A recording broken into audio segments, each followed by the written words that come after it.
A very good afternoon to each and every one of you. Respected Professor Chandhoke, Professor Gulshan, Sachdeva, and my dear ladies and gentlemen, I, on behalf of Naga Scholars Association, take this wonderful opportunity to welcome each and every one of you gathered here. And since this is the first event of NSA in 2019, we extend our, Happy New Year wishes to each and every one of you, and may this year 2019 be a very meaningful and fruitful year for each and every one of us. And thank you very much for taking out your time and coming and joining us in today's New Year special talk on the civil society, it is already notified. Well, this afternoon we are extremely privileged to have Professor Chandhoke in our midst. We are very thankful to her for accepting our invitation to be the speaker for today's New Year special talk. Well, a brief introduction about her, even though most of you know about her. Let me just give a brief introduction about her. Professor Neera Chandhoke is an eminent political scientist who has worked on the question of civil society and political theory. Her specialization includes studies on religious minorities and post-colonial societies. She has taught at Delhi University and has been the director of Delhi University prestigious Developing Countries Research Center. And she is an active public intellectual, contributing regularly to national and international newspapers and raising issues of public interest in both print as well as electronic media. Thank you very much once again, ma'am, for being in our midst. Let's all give her a big hand. And well, we are also extremely fortunate to have Professor Gulshan Sachdeva. Thank you very much, sir, for accepting our invitation to share today's session. He has come even before. This is not the first time he's participating in an essay. This, I think, is the second time, right? Last year we invited him, but as you know, he has a lot of engagement, so he could not accept our invitation last year. Well, likewise, most of you know about him, but let me give a little brief introduction about Professor Sachdeva. Professor Gulshan Sachdeva is the Director, Europe Area Studies Program in the School of International Studies, JNU. He is also the Editor-in-Chief of International Studies, which is a publication by Stage, one of the most popular publishers in the world. And he has been visiting professors to many prestigious universities across the globe. And Professor Sachdeva was also awarded the prestigious Jean Monnet Chair in European Economic Integration and Energy Security. The award recognizes chair holders' expertise in a specific field of European Union studies by the European Commission. The Jean Monnet chairs encourage teaching, research, and outreach activities concerning European integration. And he has written many projects, reports for industry and government ministries, and published more than 100 research papers in academic journals, and also has many edited books. And he is a regular contributor to print and broadcast media on both economic and security issues. Thank you very much, Professor Sachdeva, for accepting my invitation to be here with us this afternoon. Well, as a token of our love and appreciation, we would like to hand over a small gift to our both the resource person today, Professor Chandhoke.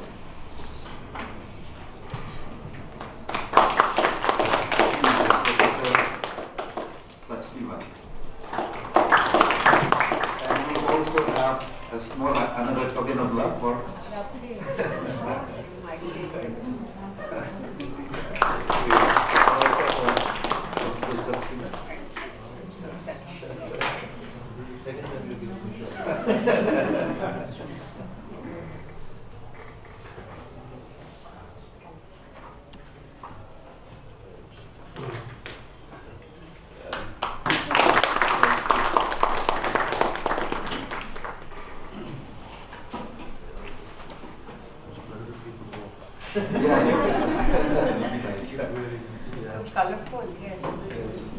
well, a brief introduction about NSA. NSA was established in 2010, and it is meant for the Nagas, intellectuals and scholars across the globe. Even though it is centered, the headquarters is centered in Delhi, we have many members from different universities across India as well as across the globe. And well, NSA is a very active association. Every month we organize academic activities, mostly in JNU. And of course, one of the reasons is we have many members in JNU and also accessibility and many other more. Yeah. So, we have been having a regular, academic interactions almost every month. And today we are here after a gap of 2 months because December, most of our members goes home, for vacation. In January, that is the only time people come back. So we decided to start a New Year session from February. So, well, that is one. And then, even though it is meant for the Nagas, membership is meant for the Nagas, we welcome everyone to come and participate in any of our activities. And one of our main objectives of NSAs are to provide a platform for scholars to interact and promote academic excellence, to promote academic intellectual activities such as seminar workshops, conferences and publications, and to promote educational advancement of the society, to promote socio-economic, cultural, political, historical and ecological awareness, and to interact and network with academic, intellectual forums and institutions. So this is a brief introduction about the Naga Scholar Association. And on the 22nd of this month, we will be organizing a panel discussion on the turning point roster systems. And for this, Professor Aditya Narayan Mishra, Professor Sukumar, and also Dr. Rajiv Ray, and Dr. Nadira Narayan has agreed to be in the panel. So I would like to request all of you to keep the date to the 2nd February, and please join us. So this is a brief introduction about the Naga Scholar Association. Once again, I take this wonderful opportunity to welcome and also to thank each and every one of you here. Now I would like to give the rest of the time to our chairperson, Thank you. Thank you, ladies and gentlemen. Good afternoon, greetings. I'm really pleased again to be part of your activity. As you mentioned, we discussed once about, it was about Northeastern economy or about Naga economy more than 2 years ago. So today, it's my kind of, very pleasant duty to chair this session, and I really feel honored when you have a Professor Neera Chandhoke as a speaker. I had very little interaction so far. I've known her through her writings, although I'm not even a political scientist, so I haven't really read all your writings, but as you have rightly mentioned, she's a public intellectual. So obviously you will come across sometime, wherever she's writing, either in media or in radio and TV discussions, or somewhere in fact she's participating in some of the discussions and you happen to be there and then you hear her. So it's really a privilege today for me to really sitting along with her and chairing the session. Now, as was mentioned, she was a professor at Delhi University for almost 3 decades. Before that, for 17 years, she was also with the Lady Shriram College. Yes. And she's a product of Delhi University. She did her MA from, MA as well as PhD from University of Delhi. But she has very close connection, I know, with the JNU and faculty and students of JNU. And she has written so much. I can't really say. All of you know. You just Google, you will find what she has done. But the kind of work she has done is really fine. And the topic which has been chosen for today, troubled biography of civil society. Now you can't find a better person to speak on a topic like this. She has authored 2 books on civil society. One was Conceits of Civil Society, but the topic will tell you, the title will tell you how carefully and very critically she must have evaluated this whole subject, which was published in 2003 by Oxford University Press. And then again in 1995, State and Civil Society Exploration of Political Theory, published by Sage. And then she has also written about secularism, beyond secularism, rights of religious minorities, and also a book, I believe, on Kashmir. And of course, she has edited so many books, I can't tell you, in particular on the history or post-colonial world, and many, many more issues. So it means, and particularly for Naga society, for Northeastern society, I think the issue of civil society is very, very important. And normally we believe, and maybe it's true to some extent, that civil society is quite strong in the Northeast, and particularly in Nagaland. But I think today she is going to speak much broader issues. Of course, I'm sure she will also relate to the region as well. You know, my work on, or my exposure to civil society work is relatively very, very limited. In fact, a couple of years back, when I was doing a study for the European Parliament on India-EU strategic partnership, and then because, you know, for European institutions, the civil society, linkages of civil society between Europe and outside world is very, very crucial. So they wanted me also to look at the issue how Indian civil society is really linked with European civil society and what are the kind of challenges they are facing. And you know, when I started looking at the subject, and then I found that one thing is that the kind of numbers, you know, since I'm an economist, I look at the numbers and everything else before this. So, you know, there are about 2 million civil society organizations in India. That's what the figures I got from different publications of the government. It means it's roughly about, say, you know, there's one NGO per 600 people in India. So it means there is no lack of civil society organizations in India. But of course, when they try to put these numbers, so you have all these community-based organizations, mass organizations, religious organizations, voluntary development organizations, social movements, corporate philanthropy, consumer groups, cultural associations, professional associations, media, academia, everything else. So all kind of civil society organizations are clubbed together. Some of them are doing excellent work, some of them are shady, some of them are problematic.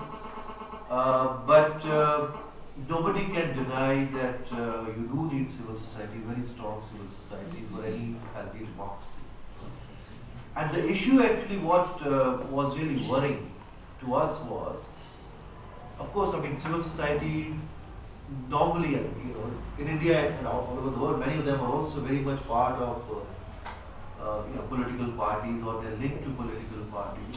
They do have their own views, particularly trade unions, as you mentioned in your abstract as well.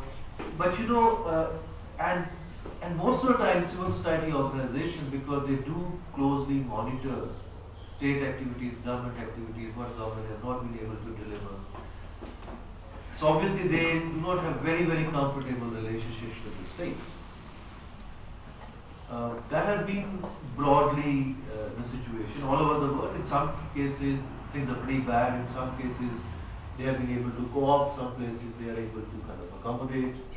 But Europeans are quite, you know, they were quite concerned about this, because they do feel that in a democracy, civil society do play a very, very important role. And when we looked at the Indian civil society in the last couple of years, the worrying thing for us was that they always had, as I said, you know, not very easy relationship with the state.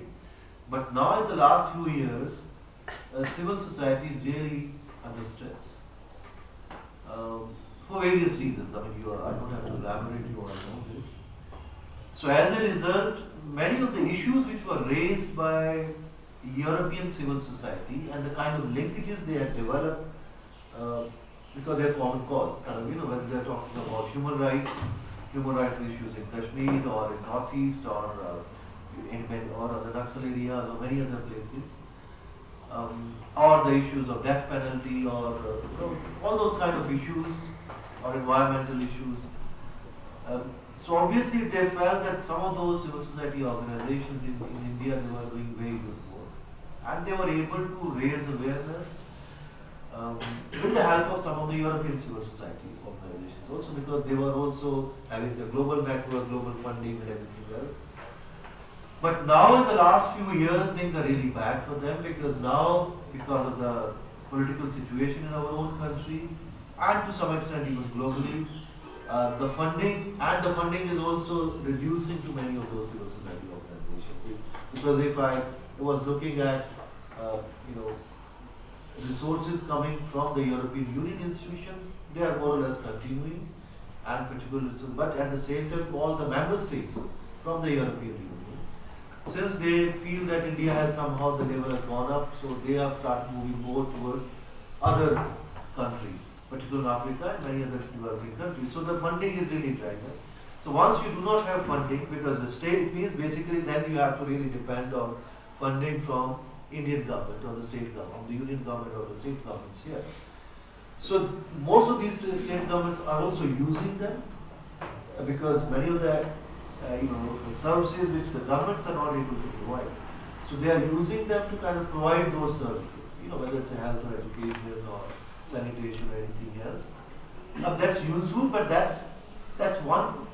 But then in fact we are totally dependent on the state to deliver certain services which state has not been able to provide. But civil society's role is much, much larger than really this. And in the Northeast, because the kind of political situation, the kind of the broader security and other scenario we have, in that, and the role of women within Northeast and Naga. So I think they have been playing very important role. You look at Manipur, look at Mizoram, look at Nagaland and all of the states as well. So, but there also, I'm sure there are many problems there in these states as well. So now, in fact, if I invite, Professor Neera Chandhoke, I mean, she knows so much about this subject. So it's up to you. I mean, whatever you want, you feel, I mean, it will be useful for the audience of this kind. Time is yours, and you can take as much time. Because I'm here, I'm not going anywhere. I don't know about that.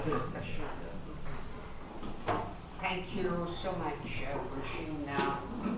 Very nice to meet with you people. And I may tell you that I have recently started looking at the Northeast, specifically Assam and Nagaland, because I've been commissioned to do a book on violence. So it struck me how much has been written on Kashmir and how little has been written on this part of our country, which is absolutely crucial to the plurality and the democratic ethos of India. I think we have a lot to learn from you guys, particularly the absence of caste and the democratic component. Of course, societies have problems, but so very nice to be here. Always very nice to be in JNU. I mean, after having written 2 pieces in the Hindu, one on the way universities were being kind of slashed by the government, and the second on slap charges of sedition, I laughed to a friend of mine. I said, maybe you should just declare me a friend of JNU, because I seem to come here more often than I go to my own university. But that is interesting. So what I want to do, this is a very, I'm so happy Professor Sachdeva has laid out the broad field and also the problems. He talks about the plurality and the different ways in which civil society meets different sorts of needs and the threat to civil society organizations that take on the state. He actually very well summarized very well the dilemmas of civil society. And today I want to talk about how troubled this biography is in comparison with the 1980s, 1990s, when there was this euphoria about civil society. So I'm trying to bring out the problems in Indian civil society, in India, by going briefly into European history, because it is a concept that comes up in the context of Europe.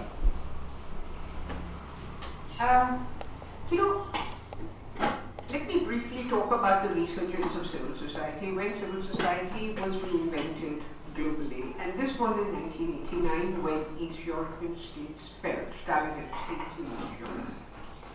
Now it's very interesting that in the 1970s, a number of citizens of East European and Central European states realized that the two roads that had been historically available to people who were trying to liberate themselves from oppression were closed.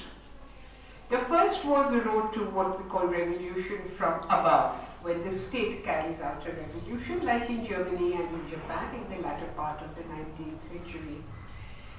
This had been ruled out because of the nature of authoritarian states, and the revolution from below had also been ruled out, which is the case by which, particularly China and Russia created their own revolution because of the Brezhnev doctrine. Brezhnev in the Soviet Union had said that any attempt at rebelling against Stalinist states, authoritarian states, to be met with force. So it was the notion of civil society is very interesting, how one particular notion of civil society catches the imaginations of East Europeans. And right towards the end I'll talk about the critical tradition of civil society, because perhaps we need that to understand what is happening in the world today. In 1971, Solidarity, the trade union in Poland, talks about civil society, but over the late 1970s and 80s, East Europeans turn their backs upon the state. It happens when you have authoritarian state power, and if you've seen a number of films, there's this wonderful film about 10 years ago, For Lives of Others, how everybody was subjected to surveillance by state agencies, artists and actors and musicians and creative people, because creativity has always been the site of resistance. You realize that they had very little options, so they decided to turn their back on the state and create associational life in a space that came to be known as civil society. Now, civil society doesn't mean it is not political. It means it is away from the state. And the objective of association in civil society is not to take over state power. I mean, they are not political in the sense of taking over the state or trying to compete electorally for the state. The need to recover associational life is extremely important when you remember that all authoritarian states have tried to stifle associations. Individuals, even in the most democratic of states, are really quite helpless before state power. If you have a problem tomorrow, who would you go to? You go to your Students' Association, or to the Naga Scholars Association, or to the Teachers' Association, because you cannot meet the power holders of state power as an individual. You're peculiarly vulnerable.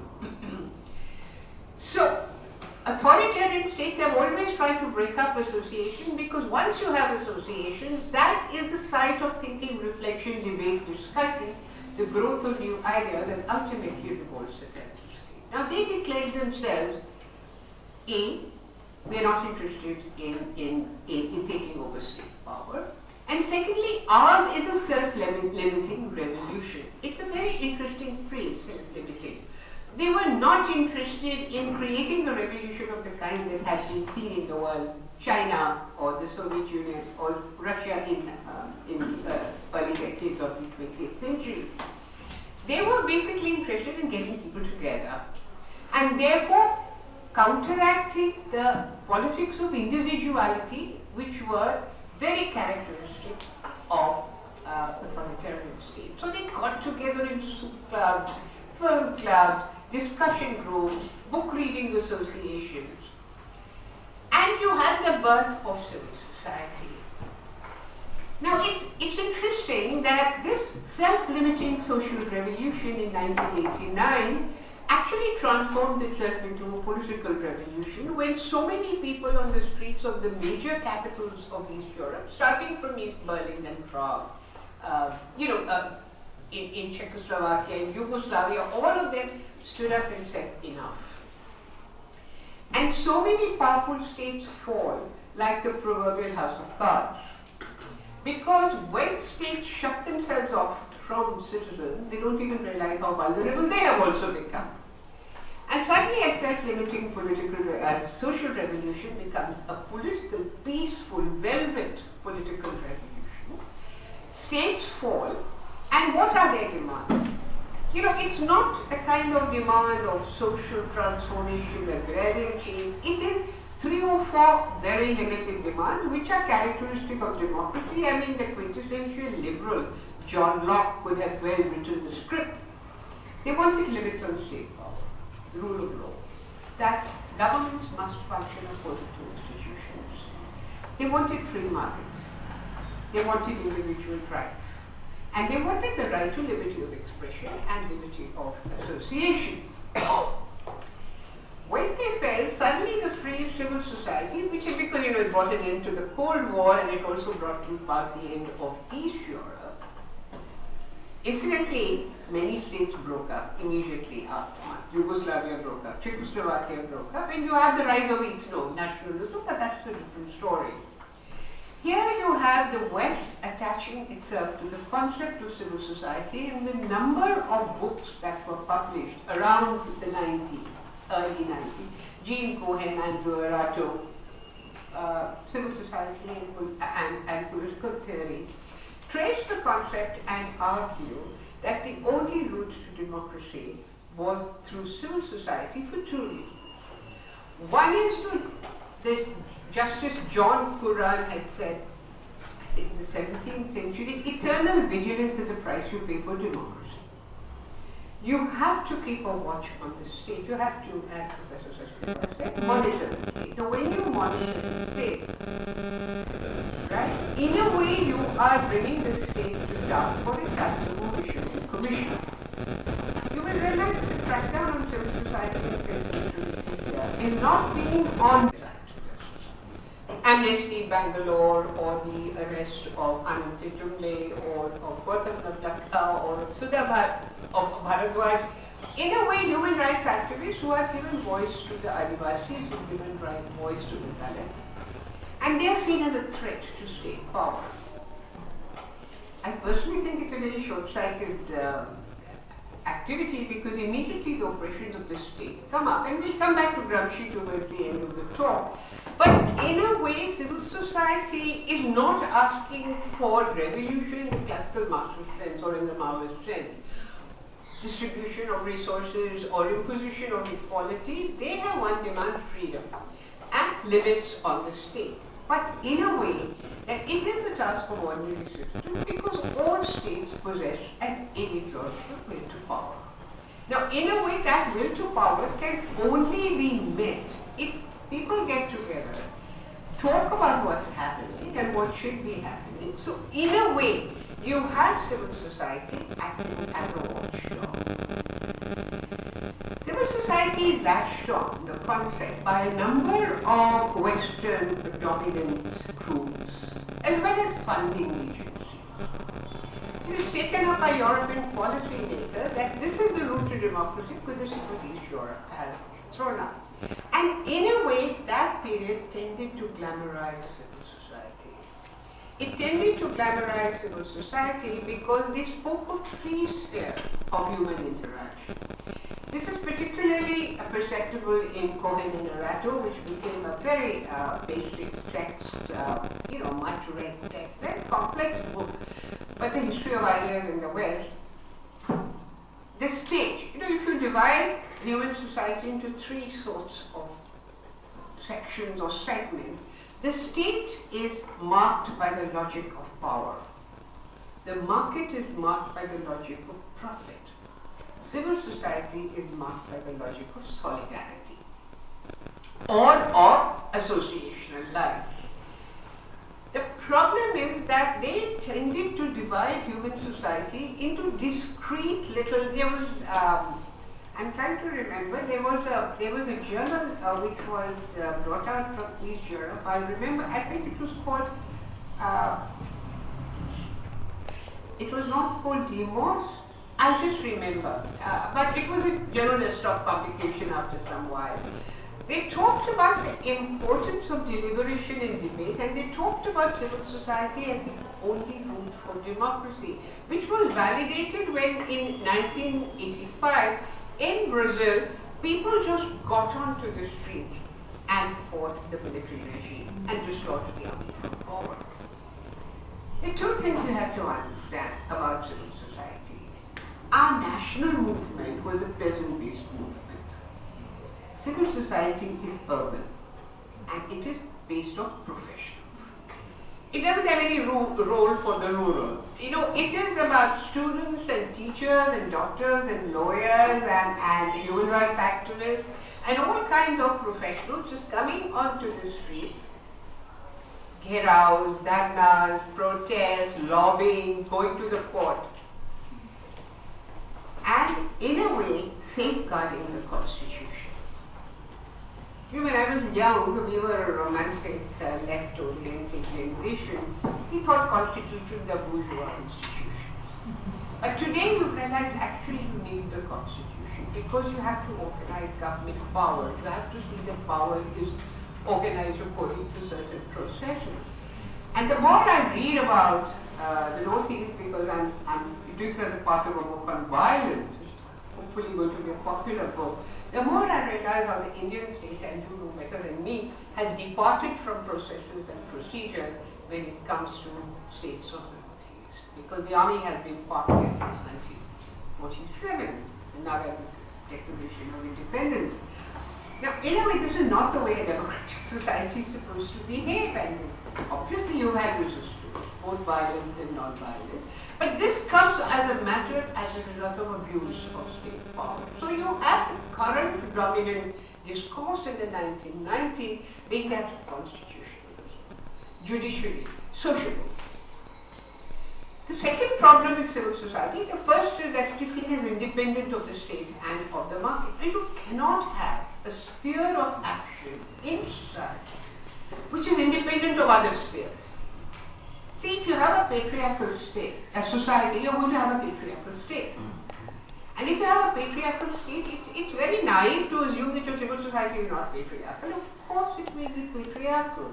It will be class-based, it will be caste-based.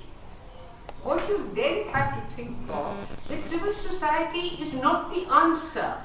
You need civil society, but here democratic organizations have to battle undemocratic organizations. So civil society is not a site only of dialogue and debate, which is important. It is also a site of contestation. And as a site of contestation, please remember one thing. And this is something that is not easily, and I kept thinking of it when I heard the Prime Minister's speech. I heard it very carefully because I was supposed to go and comment on some TV channel on his speech. You see, he is not talking of politics. Politics is always contested. What the current government is doing is talking of administration. How can you have contestation over building more toilets? Or over insurance for the poor? You can't. This is a thing every government should do. Keep the country clean, keep it corruption free. Please remember, this harping on corruption doesn't start with the government, it starts with Anna Hazare's movement. Some of the most authoritarian states in the world are not corrupt. It's a police state. Corruption, the important part is democracy. Democracy is contested. The important part is how people who speak different languages, belong to different religious persuasions, have different conceptions of the good can live together. Yes, I actually felt you mentioned my beyond secularism when I wrote in 1999. And today, this 2 years ago, I felt that we need to talk about how do people coexist. We are such a plural, diverse, contested society. So I've done this book called Rethinking Secularism, which is again strange. It's just been released. So in a way, rethinking pluralism, secularism, tolerance, right? The first thing you have to do is to say that everybody is equal. So Article 14, which promises equality, has to be extended to religious groups or linguistic groups or groups that are based upon different ethnicity. Now, in a way, this kind of thinking creates a space where civil society is not only a space of deliberation and dialogue, which of course it must be. And incidentally, civil society also gets a push, not only because of East Europe and Brazil, because 2 books are translated into English in the 1990s. The first is Biography, who I'll come back to towards the end of the talk. And the second is Jürgen Habermas, the great German philosopher, The Public Sphere, in which there's, when does democracy occur? When people start getting together in cafes, in dabas, right? In a firm associational meeting. I mean, look at the number of people who are crazy about an actor called Rajinikanth. I can never understand why. But you know, they actually have film clubs devoted to him. But you're talking about music, you're talking about art, you're talking about what a good society is and how it can come into existence. Socrates said, it's not a mere issue we are discussing, the issue of how to live well. And paraphrase Socrates, how to lead a good life. Now, states are not going to give you this on a platter, particularly not an appropriative or cumulative state the way we have in India. And we've had it before, the current government will probably have it later. Yes? You can only have a state that delivers what it has promised when you have civil society and when civil society pushes. But please remember, civil society sometimes has to keep an eye on its own people. So traditionally you say civil society is Janus-faced. One face towards the state and one face towards itself. Because you do have, civil society is not everything that is good. But you have to have a site for debate and dissent and struggle. So in a way, civil society provides you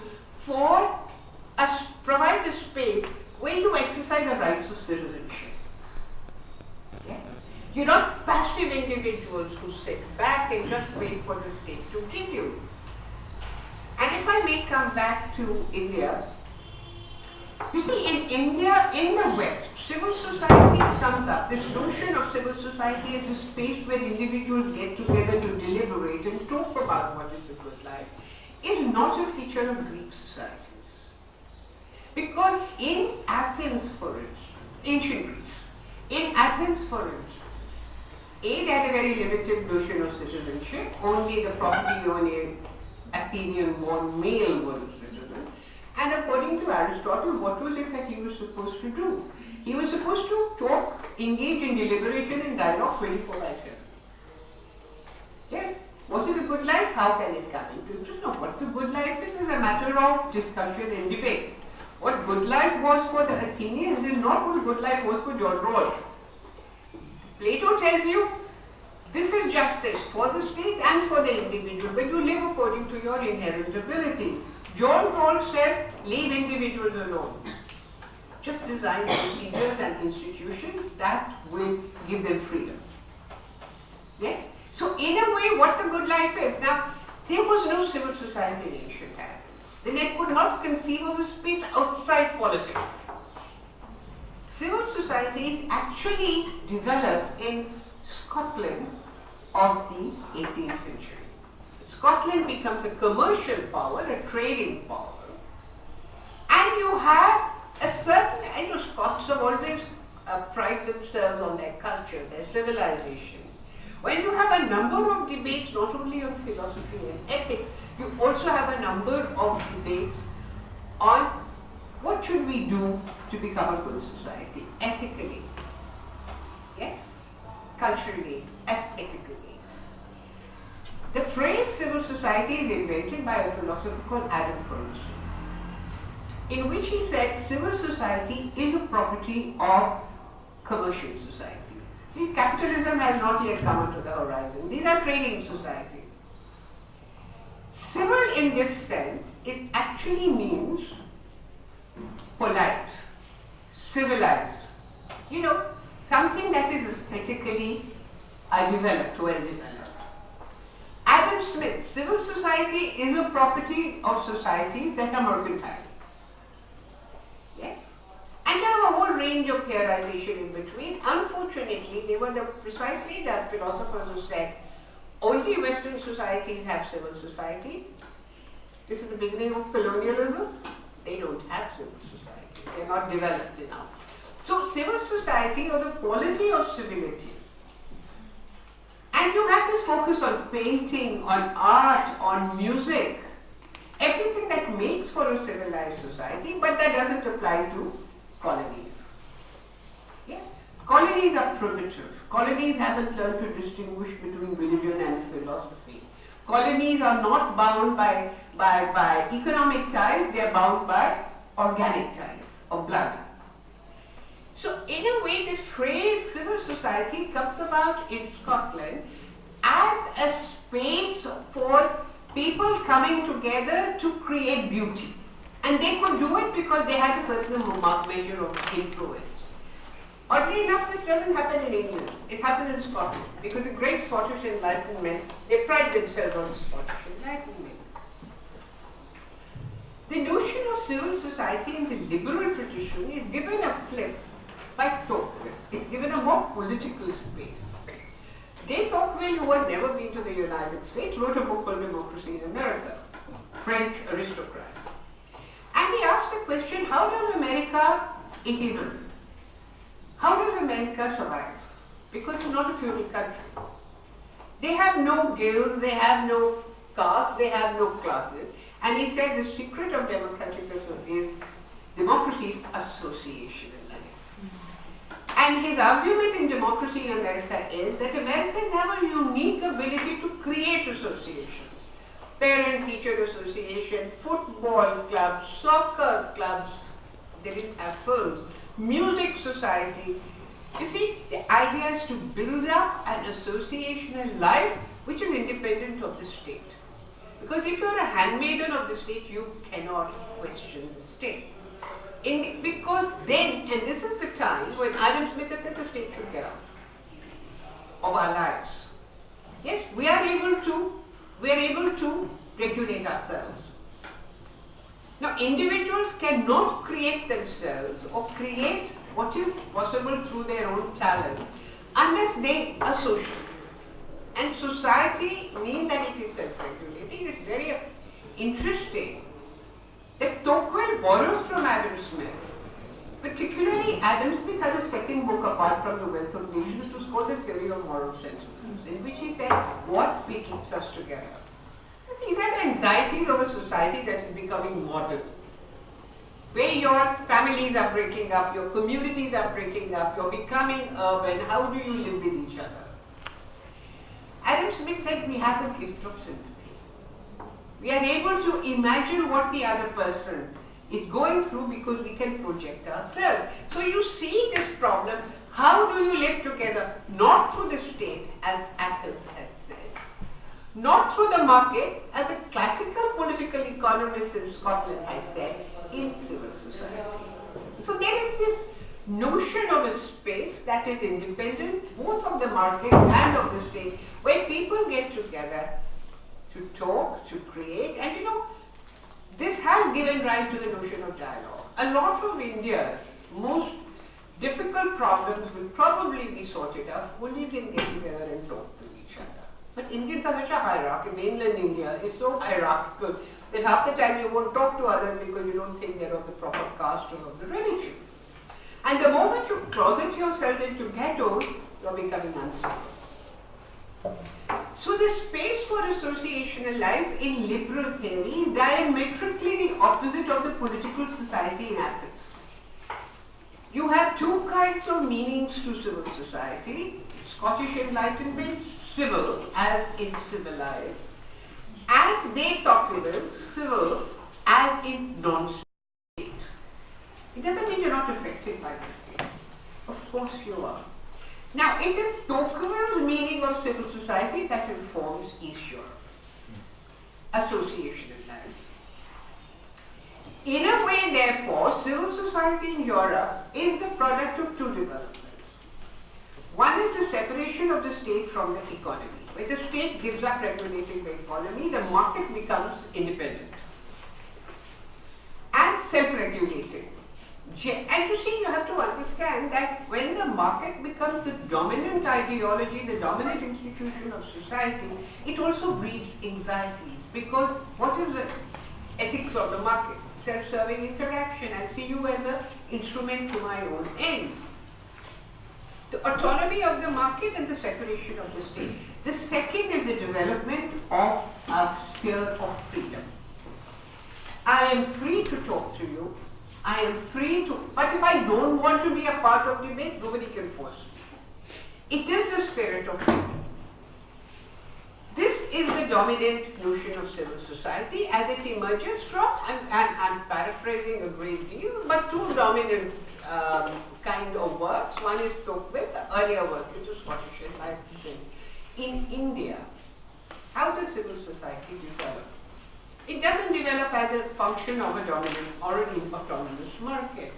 It develops in the 19th century and early 20th century as a function of the freedom struggle.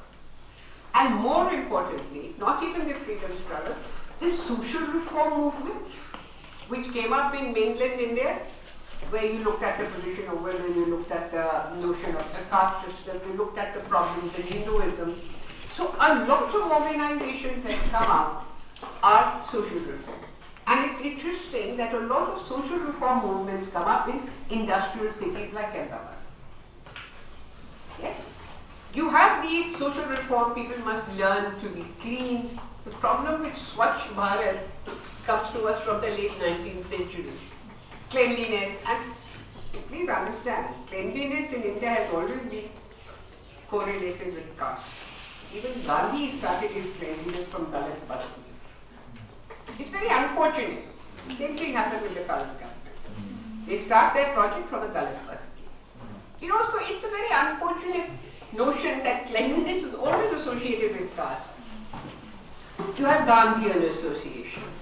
You have, as Gulshan mentioned, associations of political parties, women's associations, students' associations, anti-caste associations, associations of literary figures, association of poetry, association of theatre, IPTA, the Indian People's Theatre Association, out of which great actors came to us in the 50s and the 60s.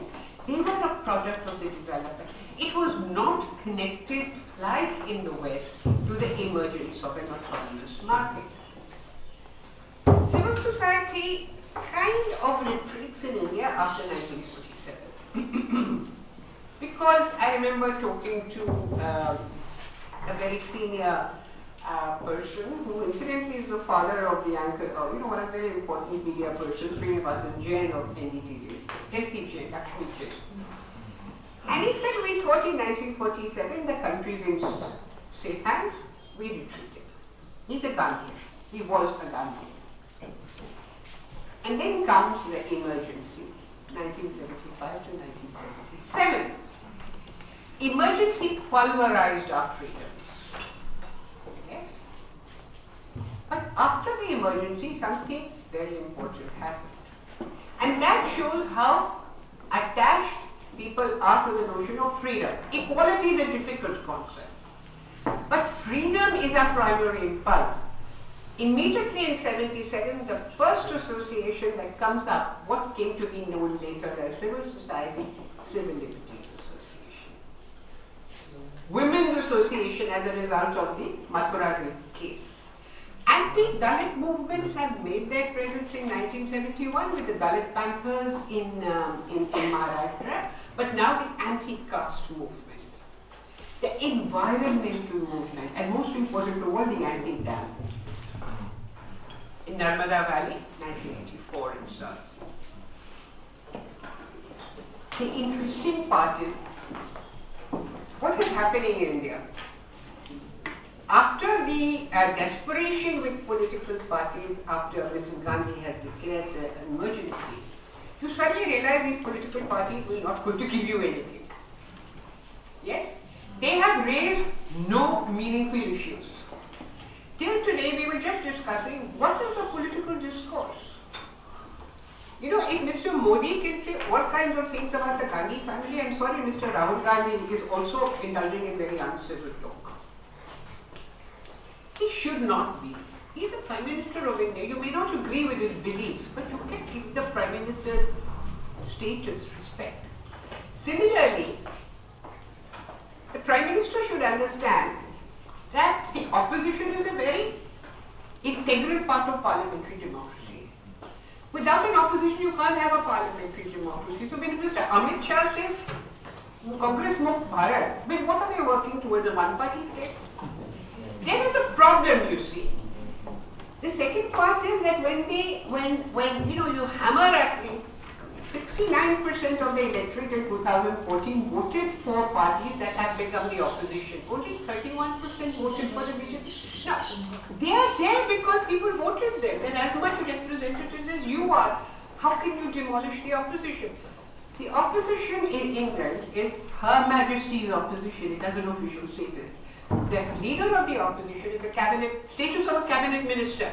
In a way, we must understand that when you use the word lutera, loot, plunder, these are all you are insulting the Indian people. So, in a way, the properties of a civil society are civil debate. So, it's not only monitoring the state, it's also inculcating civil debate. And we said with some regret that Mr. Rahul Gandhi, when he became the president of the Congress, said, they will hate us, we'll give them love. It's a very Christian concept. Do it. You know, it's very upsetting. I don't know what you people, I'm sure you're upset about the status of political discourse in our country. We expect our representatives to address each other and address us as civil. Right? Something that must never happen in India is something like what happened in Katwa, that rape case of that child. And this will not happen unless you inculcate habits of civility. So you see, two functions of civil society: looking at the state, looking at yourself, jail is space, inculcating habits of civility. But there is something more that Indian civil society has done, and I'm going to end in about 5 minutes. We can have a discussion. When the UPA government was formed in 2004, civil society organizations mounted a very important push for social and economic rights. So you know the Constitution doesn't give us social or economic rights. They are in the directive principles of state policy. So you have the right to information, you have the right to food, you have the right to work. 2001, the PUCL, People's Union of Civil Liberties, goes to the court in Jaipur. And holds the central government as well as all the state government guilty of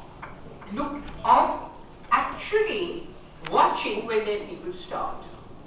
There was a major starvation scandal in the year 2001. The court gets into the act. Supreme Court is trying to rehabilitate itself after its complicity with the emergency government. So it passes, it becomes suddenly very conscious of its social responsibility. Prime Minister Vajpayee's government, and it says, you have no business allowing your people to starve. And the Prime Minister, Vajpayee, on the 15th of August 2001, announces from the ramparts of the Red Fort, we will introduce a Swaraj Jayanti Swarajgar Yojana. That means the Golden Jubilee job guarantee scheme. The right to food becomes a right. And this is fulfilled by UP. Many of these laws were not introduced by UPA. They were realized by UP. They were introduced in Vajpayee's time. We must understand the importance of separate governments. The right to food, the right to information, the right to primary education, it becomes a part of Article 21, the right to life. The land settlement, the land rights which were given to indigenous people in the tribal homelands, all this becomes a part. And suddenly scholars will say, are we moving to a social democratic system? You see, how have welfare states come about? Scandinavia, where political parties joined with peasant movements and trade unions to create a welfare state. Secondly, countries like in Southeast Asia, Singapore, Hong Kong, where benevolent dictators give social economic rights to their people, take away their political rights. Yes, there are no civil liberties in these countries. But there are, everybody is more or less up. Yes, the third model given to the world was civil society backed organization, rights for social policy. Now, the judiciary plays a very important role. So we actually have social rights which are not constitutional rights except for the right to primary education. These are statutory rights which give you the right to a decent life. These are the preconditions of a decent life. 2014, when the BJP government comes, these are rolled back. You have insurance schemes. This is again the Singapore model. Insurance schemes mean that you have to contribute to your own welfare. Jan Dhan scheme, you only get insurance if you have a minimum balance. Most are zero. Right? Even the Ayushman Bharat is an insurance scheme. It's not a rights-based notion of civil society. At the same time, civil society organizations are denied of funds, their funds are blocked, they are being raided by Enforcement Directorate and the CBI. So you have a problem with where you have certain social insurance schemes but no civil society organization. That brings me to the last point. When civil society emerged as an integral plank of democracy in 1989, it was glamorized as a third sphere. The other two spheres, the state and the market. And they said it is here that you will see democracy. The problem is they did not problematize civil society. For that we have to go to Hegel, the great German philosopher, 1820, and then Gramsci. Marx didn't have anything to say about civil society. Hegel is a philosopher of freedom. It's too complicated to sum it up in a few minutes. Said, what is distinctive of the modern world of freedom? Where do you find freedom? Not in the family. You don't find freedom in the family or the household because you have my child or not, right? You can't find freedom in the state because the state is necessarily authoritarian. You find freedom in civil society, which is a property of the modern world. But, says Hegel, civil society is anarchic because the quest for freedom can lead you anywhere. One thing liberals are frightened of is the individual running free of society. They always think of ways to bring the individual into society. Social contract, market, nation. So civil society, according to Hegel, must be organized. You can't leave it as it is because it will break. He organizes into guilds. Right? He organizes it into certain amount of strata. So you have civil society being organized.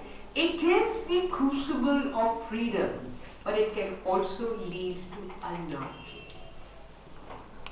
After 1820, 1930, 1920, 100 years later, Antonio Gramsci, Italian communist who was arrested by Mussolini.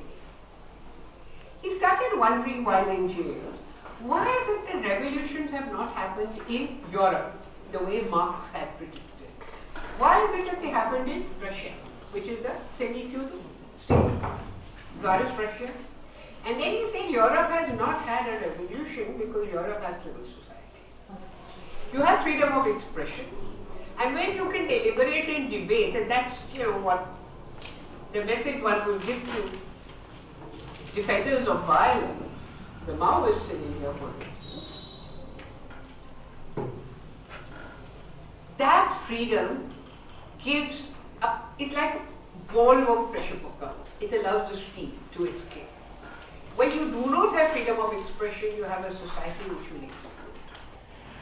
Yes? If you look at the number of demonstrations that had yesterday, 24 universities marched, were waiting for the right to work. Yes, then you had farmers' agitation, Dalit agitation. If you had allowed civil society to flourish, you would not have these demonstrations. The state would be more secure. So in a way, what Gramsci is telling us, that actually in civil society, please understand, civil society can also be the carrier of a dominatory force. Your music, your drama, your films, your literature, they can reproduce capitalist patriarchal relations. Who's to question them unless you have informed critics and literary critics? Right? But these can be countered only in civil society, and therefore where the generation of sides of contestation comes up. We have to realize you cannot have a democratic state without a democratic civil society, a vibrant civil society, but you also cannot have a vibrant civil society without a democratic state. If your state is going to exercise control, your civil society will just collapse. So, two lessons from history. Democracy means that individuals must be participate in associational life, and in particular, not only look at the state, but also look at their internal practices. Secondly, it is here in civil society that individuals connect with each other. The modern individual is a very lonely being. If any of you have read Ayn Rand, The Fountainhead, Howard Rourke, he was the most scary individual I've ever read about. He could connect with people. If you want to connect with people, you realize your humanness, you realize your sociable nature. That can only be in civil society. Market, instrumentalist, state, power, household, unreflective. So you have, when you get together, you invariably talk about politics. That means you act as a check upon the undemocratic tendencies of the state. So it brings people together, it cultivates sociability, it's a site of debate and contestation, but that is the only thing we have. Because, and that was the last point I wanted to make, revolution has come to an end. When you have civil society, you will not have revolution. And I'm quoting Gramsci. Thank you.